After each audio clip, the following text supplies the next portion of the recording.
Trawling നിരോധനം ഈ മാസം 31-ന് അവസാനിക്കും. അവസാനവട്ട മിനുക്കുപണികളിൽ മത്സ്യബന്ധന ബോട്ടുകൾ. Basith wedding mall, Basith arcade, Poonkottukulam, Tirur.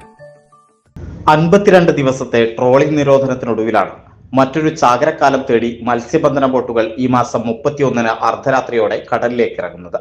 അറ്റകുറ്റപ്പണികൾക്കായി നേരത്തെ എടുത്ത കടം പോലും തിരിച്ചടക്കാനായില്ലെങ്കിലും സ്വർണം പണയപ്പെടുത്തിയും വലിയ തുക ലോണെടുത്തുമാണ് കടലിലേക്ക് ഇറങ്ങുന്നതിന് മുന്നോടിയായി അറ്റകുറ്റപ്പണികൾ നടത്തുന്നത്. ബോട്ടുകൾ പെയിന്റ് അടിച്ചും ചെറിയ രീതിയിൽ അറ്റകുറ്റപ്പണികൾ നടത്തിയും ബോട്ടുകളുടെ കേടുപാടുകൾ തീർക്കുന്ന തിരക്കിലാണ് ബോട്ടുടമകൾ. ഡീസലിന് ദിനംപ്രതി ഉണ്ടാകുന്ന വിലവർധനവിന് ആശ്വാസമായി സർക്കാർ സബ്സിഡി അനുവദിക്കണമെന്നാണ് മത്സ്യത്തൊഴിലാളികളുടെ ആവശ്യം. കരയിൽ നിർത്തിയിട്ടിരിക്കുന്ന ബോട്ടുകളുടെ എഞ്ചിന്റെ പ്രവർത്തനക്ഷമത പരിശോധനയും ബോട്ടിലേക്ക് ആവശ്യമായ വലകളും മറ്റു ഉപകരണങ്ങളും ഉൾപ്പെടെയുള്ളവ എത്തിക്കുന്ന പ്രവർത്തനങ്ങളുമായി തൊഴിലാളികൾ സജീവമായി. പൊന്നാനി ഹാർബറിൽ നിരവധി ബോട്ടുകളാണ് അവസാനഘട്ട മിനുക്കുപണികളിൽ ഏർപ്പെട്ടത്. മത്സ്യബന്ധന മേഖലയിലെ പ്രതിസന്ധിയെ തുടർന്ന് ബോട്ടുകളുടെ അറ്റകുറ്റപ്പണികൾ നാമമാത്രമായാണ് നടന്നത്. മത്സ്യങ്ങളുടെ പ്രജനനകാലവും പൂർത്തിയാവുന്നതോടെ തീരക്കടലിൽ ഉൾപ്പെടെ മത്സ്യങ്ങൾ ധാരാളം ഉണ്ടാവുമെന്ന് തൊഴിലാളികൾ പറയുന്നു.